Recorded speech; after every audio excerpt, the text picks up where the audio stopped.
Okay, everybody, this is the last video in the SC10.2 build series, and we have the truck is done. So this is the body. This is the. I'll show you some close-ups of the body at the end of the video. Peaky Paint did this really nice job. If you're wondering about the whole red arrow concept, it's I think it looks cool, but it's actually kind of helped me line up my jumps and hit turns better. So it actually is a little bit of an aid for me. So that's why I came up with the red arrow design. But we'll take the body off, and I'll talk about some of the stuff I put on the inside. For starters, the radio that I decided to go with is the Futaba 4PL, and one of the reasons I wanted to get a radio like that was so from now on when I get kits, I only have to buy the receiver. I can program up to 40 different model RC cars in that in that remote, in that controller. So yeah, from now on I will only ever need to buy receivers for my kits. And it's kind of cool because I don't know if you guys noticed, but when you switch, you're using a remote for a long period of time and you switch to another one, it always kind of feels like crap. So now I'm just going to have one remote for most of my RCs. Not to say that I'll never do an RTR again, but yeah, from now on I think I'm going to do the kit thing. So anyway, we went with the Savox servo. We showed that in the last video, and I'll plug that in a second. You guys got to see how cool that is. And yeah, I showed you the 4PL. Now, one other thing that I did here was I added a glitch buster, the Synovac glitch buster. I heard that these servos here can be a little bit of an energy hog, and they can brown out a little bit. Now, this is rated at 6 volts. This is rated at consuming 6 volts, so I think I should be all right. And this is definitely a high voltage receiver, so I should be cool. But just in case, this was $10. Not a real big deal. So you can't really see it. I have a little bit of dirt on here. I took this out already. This ran 2 packs through it. Now I have to say the first pack, I ran through the very first jump. I popped off the one of the rear ball cups back here. Very first jump.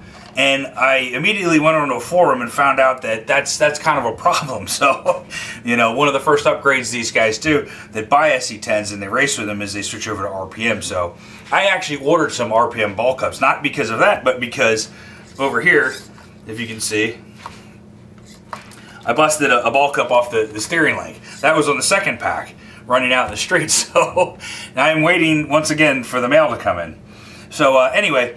But it's cool. It's nice. I like the motor. It's definitely quick enough. Not too fast, but that's cool. You know, we'll comment from. We'll start at the back bumper and work our way in.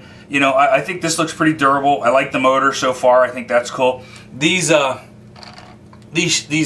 posts here are definitely a vast improvement over what my regular SC10 comes with. So I like these a heck of a lot better. And I have them all the way up right now because, and I'll explain, I had a little bit of issues with where the dimples were in mounting the body, and we'll talk about that in a second. The Proline tires are great. My track has been really kind of wet and muddy. We've had a lot of rain lately, and these do clog up, but for the most part, it's great traction. Normally my track's a little dry, a little loose, you know, and I think these will be great for that. Big bore shocks are cool, not too bad to put together. It was definitely cool to build them from scratch, so now I know how everything in there works, and they're definitely way tunable. You know, for going from here up, like I said, I didn't play with the truck enough to really get a feel for the speed control in the motor, but it wasn't that expensive. It definitely has speed, not great speed, but it's cool. And this antenna now, this is something that this is actually off the Stampede. I cut the black one that came with this a little bit too short at first. But from what I see is that only the top inch here is antenna and the rest is cable. So I'm wondering if I couldn't coil some of this up and get this antenna below the body. I kind of like when the antenna is below the body. So that I got to look into.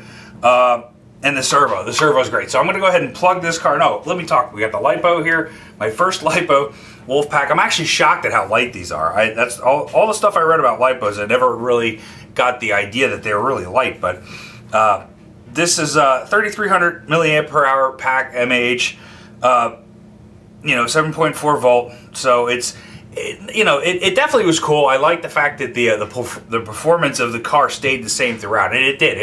It just dropped, and then the ESC cut off, and that was cool. But it didn't really give me a huge amount of runtime. So, but it's easy to charge. It was pretty quick on the Hyperion charger. So, my first LiPo, I keep it in an ammo box. I think those charging sacks there. That's another thing I need to spend money on, and I need to spend money like a hole in the head. So I just use an ammo can. If the military can trust them, I can trust them too. So that's pretty cool. Definitely like the aluminum belt crank. One of the things that I really am looking forward to with this car is it's for the driving experience. Not necessarily high-end speed, and I'm probably not going to really race this a whole lot, but I want to have a good time driving it on the track. So that was one of the reasons I just kind of wanted to go with a really good kit. And that was the thing. I wanted a really fast servo. Now it's noisy, and we'll show you that in a minute. And I wanted really responsive steering. And one of the reasons I got these tires is because I wanted to really hug the ground. Now, I know I can get a lot of that out of tuning, and that's another reason that I like this truck, because it's tunable to the nth degree. I mean, there's just so much stuff you can do to this thing to make it better. But as far as upgrades go, right now I got the ball cups coming. I want to get some kind of shroud. I'm not going to do the JC Concepts overtray just because I don't want to have heat problems. But I think I might do like an outerwears thing or something like that. I have a really cool tool coming in the mail that's going to be able to take off the tires, tune the slipper clutch, the turnbuckles, and it has one more other feature I'm not sure of, but it's that I'm going to do. But other than that, we're just going to kind of run with it the way it is, because the whole reason of getting the factory team kit was to not have to do a whole lot of upgrades. So let's plug this in, and I want to show you the servo. This is great. All right, so I got the LiPo plugged in here, and the one thing you can kind of notice is that this servo is really noisy. So if you're working on your car, you definitely want to turn the whole thing off, or that little hum there will totally annoy the crap out of you. But and like I said, the steering linkage is busted on this side, so we're just going to kind of hold this tire here. But that's the responsiveness of the steering there. So that's one of the reasons that I really wanted to go with the Savox. I mean, that just blows my mind how quick that is. But you can hear it's very loud too. It's very annoying. So I'm very happy with that. I'm very happy with the Savox, or Savo, however you pronounce that. And so that's pretty much it for the kit build. Final thoughts on it. Let me turn this off so we don't hear that hum. Final thoughts on this kit. From an economics point of view, for me, it wasn't a good deal. I'll be honest with you. For the kind of racing I'm going to do, I should have probably just stuck with the original SC10 and just upgraded that. Now, for a racer that wants all these upgrades, that needs them, it's a great deal, because I actually priced out a lot of the titanium turnbuckles, the big bore shocks, a lot of the aluminum parts, and they're not cheap. They're not cheap with whatever brand you go with. So from that perspective, it's a good deal. So for a guy that's into racing, it's a really good deal. So economically, for a guy like me that's more of a basher, races on his backyard track, maybe might take this to other tracks, it's not a great deal. It was a lot of money. I mean, a race spec SC10 costs the exact same as this kit, and it's ready to run. So, all these things that I put into it together, I mean, I never added it up, but it's pretty high. I mean, I could have got probably 2 or 3 race spec SC10s for what I paid for this. But, my goal was, I had a few goals. One of them was that I wanted to have a car that was really cool driving experience, something I could learn about tuning, something I could really not feel like I had to buy and then immediately upgrade. So from that point of view, it was cool. From the experience, it was great. I mean, now when I read forums and I look into stuff, I can see, what everybody's talking about. I know it. I've touched every part of this kit, and I know where everything goes. So, this can be something I could really grow with. And who knows, maybe someday I will race. Maybe someday short course will be dead. But, in the meantime, it's a cool truck. As far as the channel goes, I got 12 videos out of it, so that was a pretty good deal. So experience, if you're really into building kits, if you want to race, I think if you're just dabbling in racing, it's probably not a great deal. But, if you're really, really serious about it, or you just want to build a kit, you're going to flip out some bucks. But, I mean, it's kind of a misconception that I used to have growing up, that kit saved you money. And we didn't have a lot of RTR back then, but I always figured, well, if you're going to build it yourself, you're going to save some money, and it's just not true. I think what's happened these days, and most of you guys know this, is that they give you a little bit more with the kit, but you're not going to save any money. It's going to cost just about as much as the RTR, And the only big advantage is you're going to get some cool upgrades and not have to do that in the future. So, I can't really recommend this to a basher, not to a beginner. I mean, to a novice or somebody who's just dabbling in racing. Definitely, this is not a great deal. But if you're going to a track and they have all kinds of specs about how to race, and you're really serious about growing, and you don't want to spend a lot of money on upgrades, and you just want to kind of have everything right off the bat, this is a great truck. And as far as building it, I had one issue. The one bushing, and we showed that in the video, the one bushing wasn't threaded. So all the parts went together pretty easy. It was tough up here in these areas where I had to screw into this. I guess this is carbon. That was tough. And I made some mistakes, but I learned. Making the video was definitely not fun. I feel like I screwed up a lot. I was calling things not by their proper names, and I think I kind of owed it to you guys to do a little bit better with that. But I think some of the video quality was pretty good. I tried to show every part. I tried to do it step by step, not miss anything.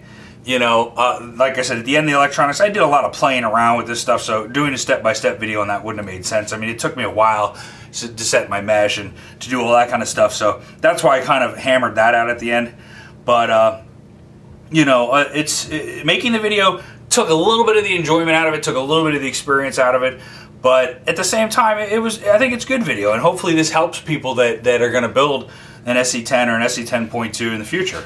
So with that, let me just get into doing some close-ups, and we'll talk more about this. We're definitely going to show this on the track. I'm going to do mostly run videos for a while now because, we kind of milked this to death. I got a lot of subs through the process. I got a lot of fans, but, I definitely got to show the running videos too. So I think now, I'm broke, so there's not a whole lot more I can do to my RCs for a while, and we're going to mostly focus on this racing, some of the other, two-wheel drive short course trucks we have, do some trail videos, maybe do some bashing, just do more running videos and a little bit less bench stuff. We'll get the bear back on to do some funny stuff, but that's where we're going to go with the channel for now. So thanks to everybody that commented in and stuck with me through the whole build. I appreciate the guys that gave me advice on stuff. I don't mind advice at all. I don't get offended by it. So, definitely. One thing I might want to add is I mentioned a couple times in the build series that, I thought this was supposed to be an all-inclusive kit. And it does say in the manual that you do need other tools, you need other things. You're going to need Loctite. You're going to need, if you want to use green slime on your shocks, you're going to need that. You might want to get some different kind of lubes because it only comes with diff lube and black grease. You definitely need those pliers. I used a little hammer to tap some stuff together. Calipers for measuring.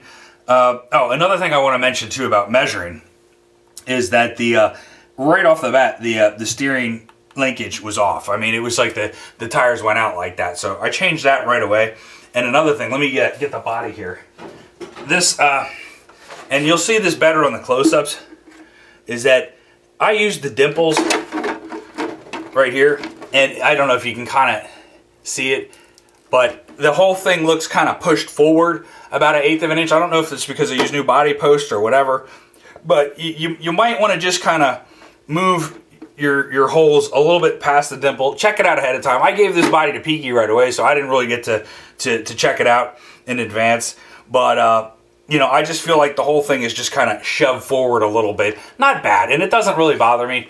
But, if you're really, really hot to trot on how this whole thing works out, just check that out ahead of time. And there are very few mistakes in the manual, a couple, so for the most part, I think anybody that could build a kit could build this kit. I don't think it's a very difficult kit. It's two-wheel drive. The transmission, I thought that was going to be tricky. The ball diff was a little tricky. That wasn't that bad. The shocks were easy. I thought that was going to be tricky. The hardest part for me was actually after the transmission was built and getting all these little things in the right sequence together. But once you do it, then you know it. So that was pretty cool too. So, all right, I'm going to talk more about this in the future. I'll definitely tell you about my problems. I got RPM ball cups in the mail. That's coming. I'm going to put a shroud over it. As far as that, I just want a bigger battery so I can drive longer. And this is just going to be the way it is for a while unless I break something. So with that, we're going to put the body on, get some close-ups, and that's the end of the build series. So thanks for watching.